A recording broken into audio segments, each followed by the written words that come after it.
dalam. Lalu kan banyak yang bertanya, kenapa kok bisa begitu? Jadi begini ya, saya luruskan. 23 pemain yang dipanggil itu adalah pemain-pemain yang tidak bermain sama sekali di FIFA Series kemarin saat Indonesia menjadi tuan rumah, menjamu Saint Kitts dan Bulgaria. Ya, jadi tidak bermain. Jadi pemain-pemain yang sudah bermain, ya dimainkan oleh John Herdman di FIFA Series, itu difokuskan untuk tampil di di FIFA Matchday nantinya. Makanya di 23 pemain yang diumumkan untuk di AFF itu, yang akan mengikuti TC, Pelatnas itu adalah pemain-pemain yang memang akan dipilih. Ya, siapa yang nantinya dari beberapa itu untuk masuk bergabung di FIFA Matchday. Ya, bergabung dengan Ole Romani, Jai Itzes, Calvin Verdong, ya, Martin Paz, Emil Audero, ya, itu semua yang akan tampil. Justin Hapner tentunya, akan ada Nathan Cho di dalam, Joe Pelupesi, Ragnar, mereka. Nah, dari 23 ini akan dilihat. Kalau Tom Haye kan belum bisa bermain karena harus melakoni 2 laga bersama dengan Saint Patinama. Yes, alhamdulillah. 10 kabar bagus timnas Indonesia di sepanjang bulan Mei tahun 2026. Skuad Garuda punya jadwal super sibuk.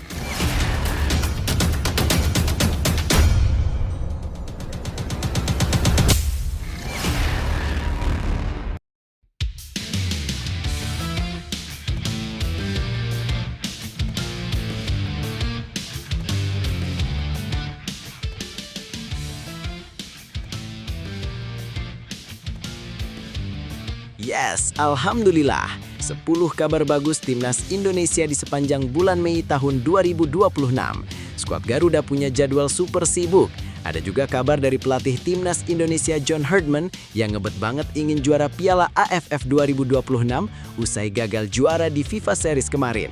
Dan satu berita lagi yang tak boleh kalian lewatkan tentang bikin merinding. Adu pencapaian kontestan Grup B Piala Asia U17 2026. Timnas Indonesia U17 dikelilingi para juara. Ada juga kabar sangat menggembirakan datang dari FIFA untuk Indonesia. Skuad Garuda resmi gantikan Iran di Piala Dunia 2026. Benarkah begitu? Begini faktanya. Tapi, Mimin minta tolong tonton video ini sampai selesai agar tidak ada kesalahpahaman yang terjadi. Dan tak bosan-bosan juga, tolong like dan share video ini ke media sosial kalian agar semua orang tahu apa yang sedang terjadi. Seperti kita ketahui sebelumnya, Timnas Indonesia U17 bersiap menghadapi tantangan besar di Piala Asia U17 2026 yang akan digelar di Arab Saudi malam ini juga pada 5 hingga 22 Mei. Garuda Muda tergabung di Grup B bersama 3 kekuatan besar Asia, yakni Jepang, China, dan Qatar. Sebuah komposisi yang membuat persaingan terasa timpang sejak awal. Menariknya, hanya Indonesia yang belum pernah mencicipi gelar juara di ajang ini, dan di tengah tekanan itu, ada 3 faktanya. Fakta pertama, dikepung tim bertabur gelar. Grup B bisa disebut sebagai grup neraka bagi Timnas Indonesia U17. Jepang datang dengan reputasi mentereng sebagai 4 kali juara, yakni pada 1994, 2006, 2018, dan 2023. China juga bukan lawan sembarangan, dengan 2 gelar juara pada 1992 dan 2004. Sementara Qatar pernah merasakan puncak kejayaan pada 1990. Di tengah dominasi tersebut, Indonesia menjadi satu-satunya tim yang belum pernah mengangkat trofi Piala Asia U17. Situasi ini menciptakan kontras tajam antara pengalaman para rival dengan perjalanan Garuda Muda yang masih mencari puncak prestasi. Tekanan jelas ada, namun di sisi lain, kondisi ini juga membuka peluang untuk menciptakan kejutan besar jika mampu tampil tanpa beban. Fakta kedua, modal sejarah dan pengalaman terbaru. Meski belum pernah menjadi juara, Timnas Indonesia U17 bukan tanpa catatan positif. Prestasi terbaik mereka terjadi pada 1990 ketika mampu menembus babak semifinal, sebuah capaian yang hingga kini masih menjadi patokan tertinggi. Lebih dekat ke masa kini, skuad muda Indonesia menunjukkan perkembangan signifikan. Pada Piala Asia U17 2025, mereka berhasil melaju hingga perempat final, bahkan lolos sebagai juara grup. Namun perjalanan itu harus terhenti setelah kalah telak 0-6 dari Korea Utara di babak gugu. Hasil tersebut menjadi pelajaran penting bahwa konsistensi di fase knockout masih menjadi pekerjaan rumah besar. Fakta ketiga, peluang ke Piala Dunia U17 2026 masih terbuka. Turnamen ini tidak hanya soal gengsi kawasan Asia, tetapi juga menjadi gerbang menuju panggung dunia. tersedia 8 tiket ke Piala Dunia U17 2026 yang akan diberikan kepada tim yang berhasil melaju hingga babak perempat final. Artinya, peluang Indonesia tetap realistis selama mampu menembus fase grup yang berat. Dengan sistem ini, Garuda Muda tidak harus menjadi juara grup untuk menjaga mimpi tetap hidup. Cukup finish di posisi yang membawa mereka ke perempat final. Tantangannya jelas besar, namun jalannya masih terbuka bagi tim asuhan Kurniawan Dwi Yulianto untuk menorehkan sejarah baru. Nah, sebelum lanjut mendengar berita ini, untuk para netizen, keluarkan satu kalimat pamungkas untuk menanggapi kabar ini. Ayo teman, berikan tanggapan kalian di kolom komentar. Bravo Timnas Indonesia U17, bravo Kurniawan Dwi Yulianto, bravo PSSI. Ayo Garuda, buktikan bahwa level kita sudah dunia.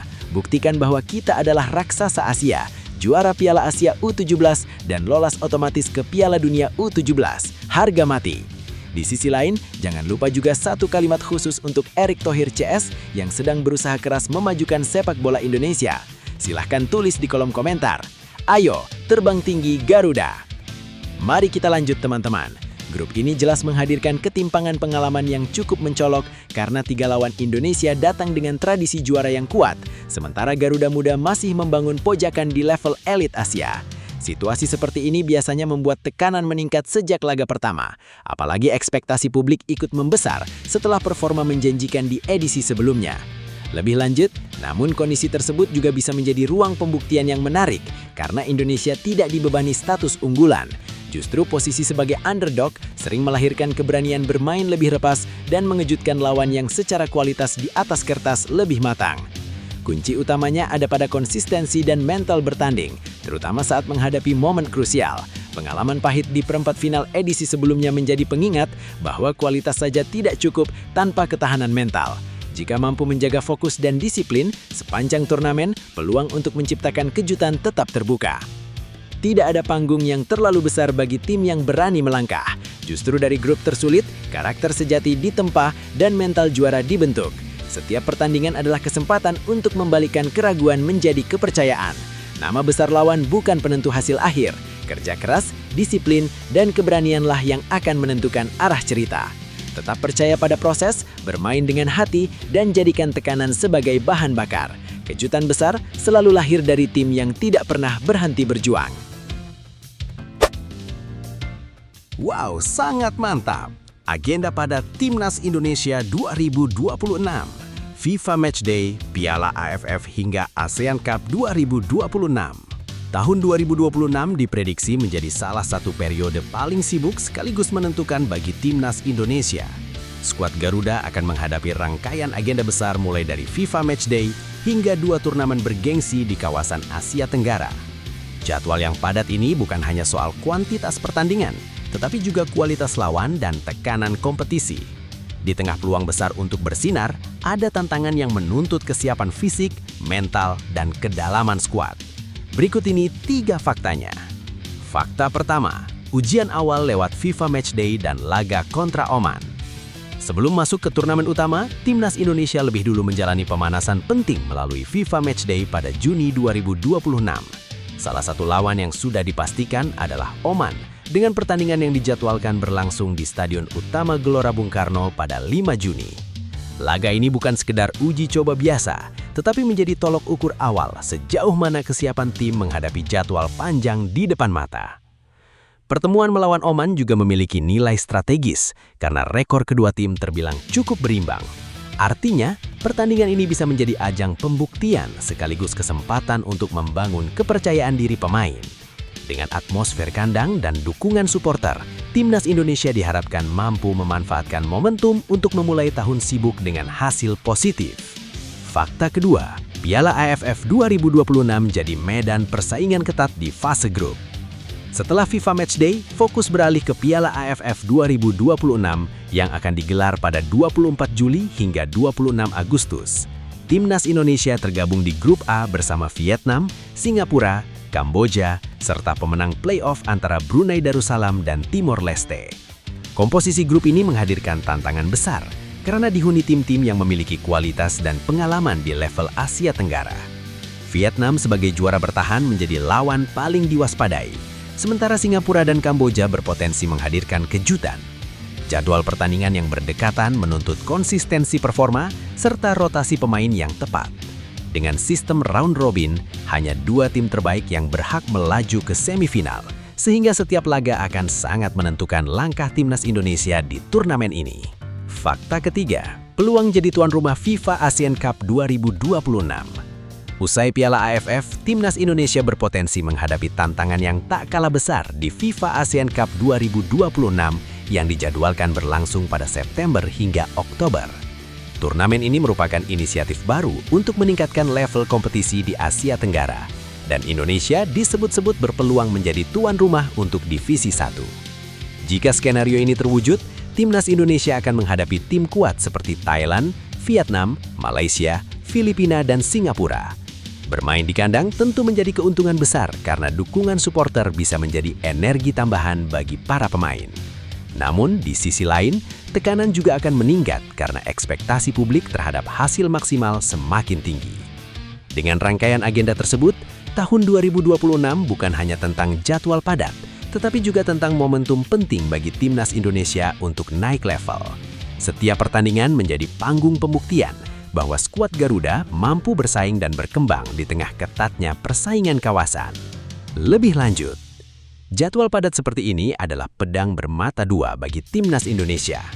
Di satu sisi, ini membuka peluang besar untuk meningkatkan kualitas permainan karena frekuensi pertandingan yang tinggi akan mengasah chemistry, mental bertanding, dan kedewasaan tim. Ritme kompetisi yang intens bisa mempercepat proses pembentukan identitas permainan yang solid, sesuatu yang selama ini sering jadi tantangan. Namun, di sisi lain, tekanan fisik dan mental juga tidak bisa dianggap sepele. Tanpa rotasi yang tepat dan kedalaman skuad yang merata, risiko kelelahan hingga cedera sangat mungkin terjadi. Apalagi lawan yang dihadapi bukan tim sembarangan, melainkan kekuatan utama Asia Tenggara yang sudah lebih matang secara pengalaman. Jika mampu mengelola kondisi pemain dengan baik serta memaksimalkan keuntungan bermain di kandang, situasi ini justru bisa menjadi titik lonjakan prestasi. Tahun 2026 berpotensi menjadi momen pembuktian apakah timnas Indonesia benar-benar siap naik kelas atau masih harus berjuang mengejar konsistensi di level tertinggi kawasan. Perjalanan padat ini bukan beban, tapi panggung besar untuk menunjukkan jati diri. Setiap pertandingan adalah kesempatan untuk tumbuh, memperbaiki kekurangan, dan membuktikan bahwa kerja keras selama ini tidak sia-sia. Tekanan yang datang justru bisa menjadi bahan bakar untuk tampil lebih berani dan percaya diri. Tidak ada tim besar yang lahir tanpa melewati fase sulit. Kelelahan, kritik, dan hasil yang mungkin tidak selalu sesuai harapan adalah bagian dari proses menuju ke level yang lebih tinggi. Ketika tetap disiplin, saling percaya, dan berjuang sampai akhir, hasil akan mengikuti dengan sendirinya. Saatnya melangkah tanpa ragu, bermain dengan hati, menjaga fokus, dan memanfaatkan setiap peluang yang ada. Tahun 2026 bisa menjadi cerita besar jika dijalani dengan keyakinan dan semangat pantang menyerah. Bikin geleng-geleng kepala. Skuad Garuda bakal bertarung di FIFA Matchday Juni 2026. Rekor pertemuan Timnas Indonesia versus Oman hampir imbang. Timnas Indonesia bersiap menghadapi tantangan penting pada FIFA Matchday Juni 2026 dengan menghadapi Oman, lawan yang kerap menjadi ujian serius bagi skuad Garuda. Di tengah persiapan yang dipimpin pelatih John Hartman, duel ini bukan sekadar laga uji coba, tetapi juga ajang mengukur kekuatan jelang turnamen besar. Menariknya, jika menilik sejarah pertemuan kedua tim, hasilnya tidak terlalu timpang. Berikut ini 3 faktanya. Fakta pertama, awal manis Indonesia atas Oman. Pertemuan awal antara Indonesia dan Oman justru menjadi momen dominasi bagi skuad Garuda. Pada era akhir 1980-an, Indonesia tampil meyakinkan dengan 2 kemenangan beruntun di ajang Kings Cup. Kemenangan pertama terjadi pada 1987 dengan skor 2-0 berkat ketajaman Ricky Achobi, sosok striker legendaris yang menjadi tumpuan lini depan saat itu. Setahun berselang, Indonesia kembali menunjukkan superioritasnya dengan kemenangan lebih telak 3-0. Muhammad Zain Al-Haddad mencetak 2 gol, sementara Nasrul Koto menambah 1 gol untuk memastikan kemenangan. 2 hasil ini menegaskan bahwa Indonesia pernah berada di atas Oman dalam periode awal pertemuan, sekaligus menjadi fondasi kepercayaan diri dalam sejarah rivalitas kedua tim. Fakta kedua, Oman berbalik unggul dalam rekor pertemuan. Setelah hampir 2 dekade tanpa pertemuan, dinamika berubah ketika kedua tim kembali bertemu pada 2007. Dalam laga uji coba di Stadion Utama Gelora Bung Karno, Oman berhasil meraih kemenangan tipis 1-0. Hasil ini menjadi titik balik, di mana Oman mulai menunjukkan peningkatan kualitas yang konsisten. Secara keseluruhan, dari 5 pertemuan resmi, Oman kini unggul dengan 3 kemenangan, sementara Indonesia meraih 2 kemenangan dan 1 hasil imbang. Perbedaan ini menggambarkan perkembangan Oman sebagai salah satu tim kuda hitam Asia, yang kini juga unggul dalam peringkat FIFA dibanding Indonesia. Meski begitu, selisih hasil tersebut tetap menunjukkan bahwa duel keduanya relatif kompetitif dan tidak sepenuhnya berat sebelah. Fakta ketiga pertemuan terakhir jadi alarm bagi Garuda. Laga terakhir antara Indonesia dan Oman terjadi pada 29 Mei 2021 dalam uji coba tertutup. Saat itu, Indonesia harus mengakui keunggulan Oman dengan skor 1-3. Gol-gol Oman dicetak Muhsen Al-Ghassani dan 2 gol dari Khalid Al-Hajri, sementara Indonesia hanya mampu membalas lewat Evan Dimas. Hasil tersebut menjadi pengingat bahwa Indonesia masih memiliki pekerjaan rumah saat menghadapi tim dengan level seperti Oman. Namun di sisi lain, pertandingan ini juga menjadi bahan evaluasi penting bagi perkembangan tim. Dengan komposisi pemain baru dan persiapan lebih matang di bawah pelatih saat ini, laga pada Juni 2026 membuka peluang untuk membalikan keadaan dan memperbaiki catatan pertemuan. Duel melawan Oman bukan sekadar uji coba biasa, tetapi momentum untuk membuktikan bahwa perkembangan timnas Indonesia berjalan ke arah yang tepat. Sejarah boleh mencatat Oman sedikit lebih unggul, tetapi sepak bola selalu memberi ruang untuk cerita baru yang tak terduga. Lebih lanjut, pertemuan ini terasa seperti ujian yang jujur bagi timnas Indonesia. Rekor yang nyaris berimbang menunjukkan bahwa jarak kualitas tidak terlalu jauh, tetapi detail kecil sering menjadi pembeda ketika menghadapi tim seperti Oman. Dalam konteks FIFA Matchday, hasil memang penting, namun yang lebih krusial adalah bagaimana identitas permainan terbentuk dan terlihat jelas di lapangan.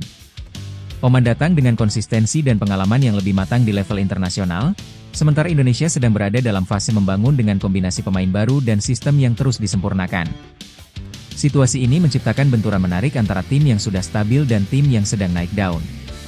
Laga ini juga membawa pesan bahwa Indonesia tidak bisa hanya mengandalkan semangat, tetapi harus mampu mengontrol permainan, disiplin dalam bertahan, dan efektif saat menyerang. Jika mampu menjaga fokus dan meminimalkan kesalahan, peluang untuk membalikan cerita dari pertemuan sebelumnya tetap terbuka lebar. Pada akhirnya, pertandingan ini lebih dari sekadar hasil akhir. Ini tentu menunjukkan bahwa perkembangan timnas Indonesia benar-benar nyata dan siap bersaing dengan tim yang secara peringkat masih berada di atas mereka. Setiap pertandingan besar selalu membawa kesempatan untuk mengubah cerita. Apa yang terjadi di masa lalu bukan batas, melainkan bahan bakar untuk tampil lebih berani dan lebih siap. Tekanan adalah bagian dari panggung besar, dan disitulah mental juara dibentuk. Kerja keras selama latihan akan menemukan jawabannya di lapangan. Ketika disiplin, fokus, dan kepercayaan diri berjalan bersamaan, permainan akan mengalir dengan sendirinya. Tidak perlu bermain sempurna, cukup bermain dengan hati, keberanian, dan keyakinan bahwa setiap peluang bisa menjadi penentu. Lawan boleh punya peringkat lebih tinggi, tetapi semangat, kekompakan, dan tekad tidak bisa diukur dengan angka. Saat semua pemain bergerak dengan satu tujuan, hal-hal besar bisa tercipta. Buktikan bahwa perkembangan itu nyata. Tunjukkan bahwa setiap langkah kecil selama ini mengarah pada momen besar. Saat peluit dibunyikan, itu adalah waktu untuk menjawab semua keraguan dengan aksi.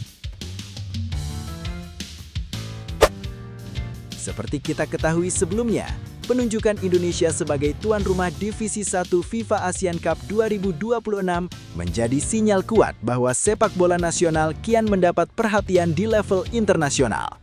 Turnamen ini tak hanya soal pertandingan, tapi juga panggung pembuktian kualitas tim merah putih di hadapan kawasan Asia Tenggara. Di tengah euforia itu, terselip sejumlah fakta menarik yang patut disimak. Berikut ini 3 faktanya. Dominasi tim kuat Asia Tenggara Divisi 1. Fakta pertama, Indonesia dipastikan tidak akan berjalan mudah sebagai tuan rumah. Berdasarkan proyeksi pembagian divisi, 6 negara dengan ranking FIFA terbaik di kawasan akan saling berhadapan di Divisi 1. Nama-nama seperti Thailand, Vietnam, Filipina, Malaysia hingga Singapura diprediksi menjadi lawan yang harus dihadapi. Komposisi ini menjadikan Divisi 1 sebagai Liga Elit Asia Tenggara. Setiap tim datang dengan kekuatan terbaiknya dan pengalaman bertanding yang matang. Persaingan dipastikan berlangsung ketat sejak fase awal karena tidak ada lawan yang benar-benar bisa dianggap ringan. Situasi ini justru menjadi ujian nyata bagi Indonesia untuk membuktikan bahwa mereka layak bersaing di level tertinggi kawasan. Format baru dan kehadiran Hong Kong, fakta kedua. FIFA ASEAN Cup 2026 hadir dengan format baru yang membagi peserta ke dalam 2 divisi. Masing-masing divisi akan diisi 6 negara, menciptakan struktur kompetisi yang lebih kompetitif dan berjenjang. Menariknya, Hong Kong muncul sebagai bagian dari turnamen ini dan bahkan ditunjuk sebagai tuan rumah divisi 2. Fakta ini menimbulkan tanda tanya sekaligus rasa penasaran. Hong Kong yang selama ini berada di bawah Federasi Asia Timur, tiba-tiba masuk dalam ekosistem turnamen Asia Tenggara. Belum jelas apakah mereka akan bergabung secara permanen atau hanya sebagai peserta undangan. Yang pasti, kehadiran Hong Kong menambah warna baru sekaligus meningkatkan daya tarik kompetisi ini. Dua FIFA dan AFF resmi menandatangani MOU untuk format FIFA ASEAN Cup 2026. Turnamen akan dibagi ke dalam 2 divisi. Indonesia akan menjadi tuan rumah divisi 1, sedangkan Hong Kong tuan rumah divisi 2. Tulis at the Asian Ball. Peluang emas Indonesia jadi juara, fakta ketiga. Status tuan rumah selalu membawa keuntungan psikologis dan itu menjadi salah satu modal utama Indonesia. Bermain di hadapan puluhan ribu supporter akan memberikan dorongan semangat tambahan bagi para pemain. Atmosfer stadion yang bergemuruh kerap menjadi pemain ke-12 yang sulit ditandingi tim lawan. Selain itu, jadwal turnamen yang bertepatan dengan FIFA Matchday membuka peluang bagi pelatih untuk menurunkan skuad terbaik. Nama-nama pemain diaspora yang berkarir di Eropa berpotensi memperkuat tim secara maksimal. Dengan kombinasi faktor kandang dan kekuatan penuh, Indonesia memiliki peluang besar untuk melangkah jauh, bahkan mengincar gelar juara yang selama ini dinantikan. Nah, sebelum lanjut mendengar berita ini, untuk para netizen, keluarkan satu kalimat pamungkas untuk menanggapi kabar ini. Ayo teman, berikan tanggapan kalian di kolom komentar. Bravo Timnas Indonesia, bravo John Hertman, bravo PSSI. Ayo Garuda, buktikan bahwa level kita sudah dunia. Buktikan bahwa kita adalah raksasa Asia, juara ASEAN Cup dan juara Piala Asia harga mati. Di sisi lain, jangan lupa juga satu kalimat khusus untuk Erick Thohir CS yang sedang berusaha keras memajukan sepak bola Indonesia. Silahkan tulis di kolom komentar. Ayo terbang tinggi Garuda. Mari kita lanjut teman-teman. Penunjukan Indonesia sebagai tuan rumah terasa seperti momentum yang tidak datang 2 kali. Di satu sisi, ini bentuk kepercayaan besar dari FIFA terhadap perkembangan sepak bola nasional. Di sisi lain, tekanan juga ikut meningkat karena publik akan menaruh harapan tinggi pada performa tim. Lebih lanjut, komposisi lawan di Divisi 1 membuat turnamen ini lebih menyerupai ajang pembuktian daripada sekedar kompetisi biasa.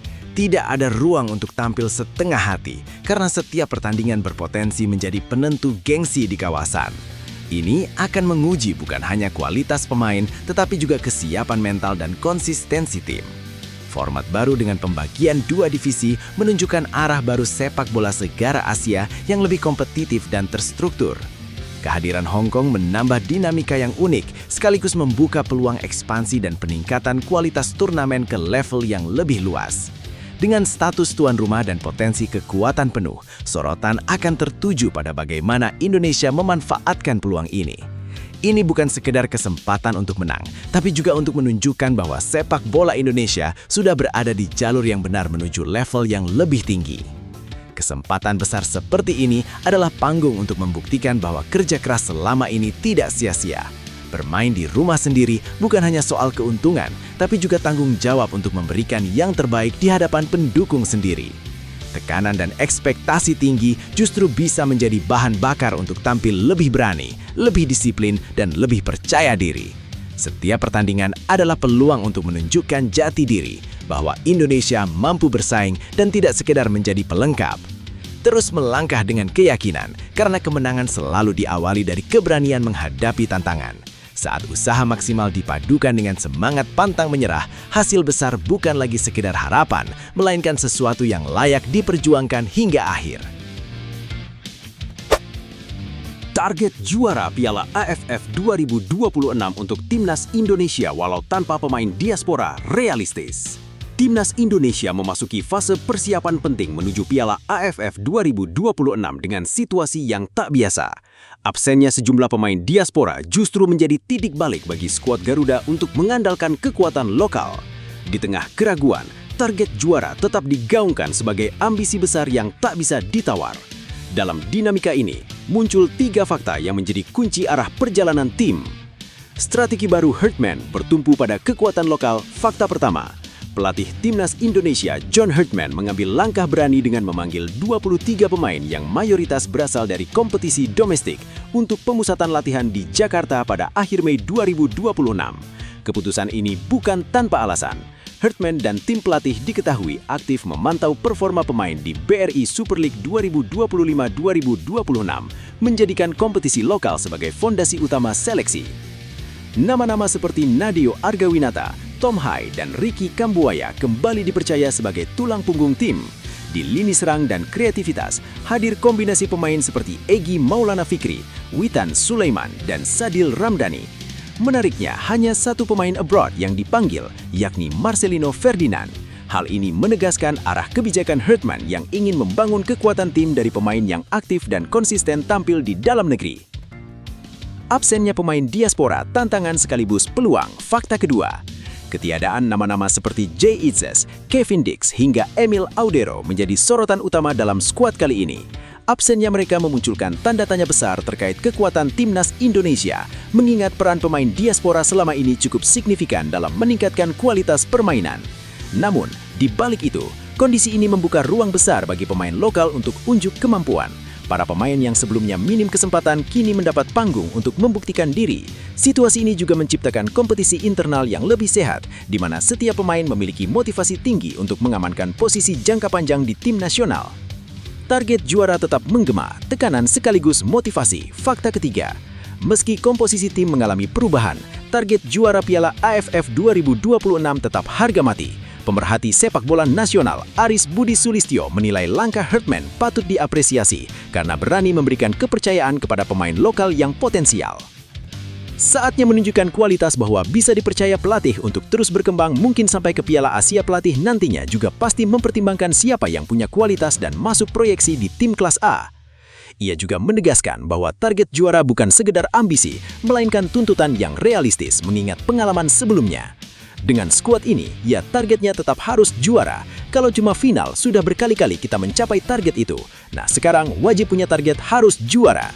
Pernyataan tersebut mencerminkan tekanan sekaligus dorongan bagi para pemain. Mereka tidak hanya bermain untuk hasil jangka pendek, tetapi juga untuk membangun fondasi masa depan Timnas Indonesia yang lebih kuat dan mandiri. Keputusan mengandalkan pemain lokal di tengah absennya diaspora adalah langkah berani yang mengandung 2 sisi. Di satu sisi, ini bisa mempercepat pembentukan identitas tim yang lebih solid, karena para pemain berasal dari kompetisi yang sama dan memiliki pemahaman permainan yang lebih seragam. Chemistry bisa terbentuk lebih cepat, sesuatu yang sering menjadi kendala ketika skuad terlalu bergantung pada pemain dari berbagai liga berbeda. Namun di sisi lain, kualitas dan pengalaman internasional tetap menjadi tantangan yang tidak bisa diabaikan. Pemain diaspora selama ini memberi dimensi berbeda, terutama dalam menghadapi tekanan dan tempo permainan level tinggi. Tanpa mereka, standar permainan harus benar-benar dijaga agar tidak mengalami penurunan, terutama saat menghadapi lawan-lawan kuat di kawasan Asia Tenggara. Target juara tetap terdengar ambisius, tetapi bukan tanpa dasar. Justru dalam situasi seperti ini, tekanan bisa berubah menjadi bahan bakar. Pemain lokal yang mendapat kepercayaan penuh memiliki kesempatan emas untuk membuktikan bahwa kualitas mereka cukup untuk bersaing di level tertinggi. Jika momentum ini dimanfaatkan dengan maksimal, langkah ini bisa menjadi titik awal kemandirian kekuatan Timnas Indonesia tanpa ketergantungan berlebih pada diaspora. Kesempatan seperti ini bukan datang 2 kali. Saat pintu terbuka, itu tanda bahwa kepercayaan sedang diberikan sepenuhnya. Setiap latihan, setiap pertandingan adalah ruang untuk membuktikan bahwa kerja keras selama ini tidak sia-sia. Tidak ada alasan untuk ragu ketika tanggung jawab sudah di tangan. Tekanan justru menjadi bahan bakar untuk melampaui batas. Tim besar lahir bukan hanya dari nama besar, tetapi dari keberanian menjawab tantangan saat keadaan tidak ideal. Fokus pada proses, jaga konsistensi, dan percaya pada kemampuan sendiri. Ketika semua pemain bergerak dengan semangat yang sama, kekuatan tim akan tumbuh jauh lebih besar dari sekedar kumpulan individu. Target juara bukan sekedar mimpi, tetapi sesuatu yang bisa didekati dengan disiplin, kerja keras, dan mental pantang menyerah. Saat peluang ada di depan mata, langkah terbaik adalah maju tanpa takut. Mantan pelatih Timnas Indonesia, Shin Tae-yong, bongkar masalah utama pesepak bola muda tanah air. Mantan pelatih Timnas Indonesia, Shin Tae-yong, bongkar masalah utama pesepak bola muda tanah air menjadi sorotan setelah sosok pelatih asal Korea Selatan itu kembali berbicara jujur tentang kondisi sepak bola Indonesia. Di tengah pujian terhadap bakat besar pemain muda, ia justru menekankan ada fondasi penting yang masih rapuh. Dalam konteks kembalinya Shin Tae-yong ke Indonesia sebagai penasihat teknis, pandangannya terasa relevan sekaligus menjadi refleksi. Berikut ini 3 faktanya. Fakta pertama, mental jadi titik lemah yang krusial. Di balik teknik yang memikat, Shin Tae-yong menyoroti satu aspek yang sering luput dari perhatian, mentalitas pemain. Ia menilai bahwa banyak pemain muda Indonesia belum memiliki ketahanan mental yang cukup kuat untuk bersaing di level tinggi. Dalam dunia sepak bola modern, tekanan bukan hanya datang dari lawan di lapangan, tetapi juga dari ekspektasi publik, ritme pertandingan, hingga konsistensi performa. Pengalaman Shin Tae-yong selama 5 tahun menangani berbagai kelompok usia Timnas Indonesia memberinya gambaran utuh soal ini. Ia mengungkapkan bahwa sejak awal kedatangannya, fokus utama adalah membangun mental pemain. Pernyataannya cukup tegas, ada permasalahan mental di pemain-pemain Indonesia. Jadi pertama kali saya datang ke Indonesia, saya memperbaiki mental para pemain. Hal ini menunjukkan bahwa pembenahan mental bukan sekedar tambahan, melainkan kebutuhan mendasar. Fakta kedua, fisik belum mampu menunjang potensi besar. Selain mental, kondisi fisik juga menjadi perhatian serius. Shin Tae-yong menilai bahwa kemampuan individu pemain Indonesia sebenarnya sangat baik, bahkan bisa bersaing. Namun sayangnya, potensi itu sering tidak keluar maksimal karena keterbatasan fisik yang dimiliki pemain. Dalam sepak bola modern, fisik menjadi kunci untuk menjaga intensitas permainan selama 90 menit. Tanpa stamina, kekuatan, dan daya tahan yang baik, kemampuan teknik tinggi pun sulit ditampilkan secara konsisten. Shin Tae-yong menegaskan, kemampuan individu mereka sangat baik, tetapi tidak ada fisik yang baik. Akibatnya mereka tidak bisa menampilkan yang terbaik meskipun punya kemampuan yang bagus. Pernyataan ini seperti tamparan sekaligus pengingat bahwa talenta saja tidak cukup tanpa fondasi fisik yang kuat.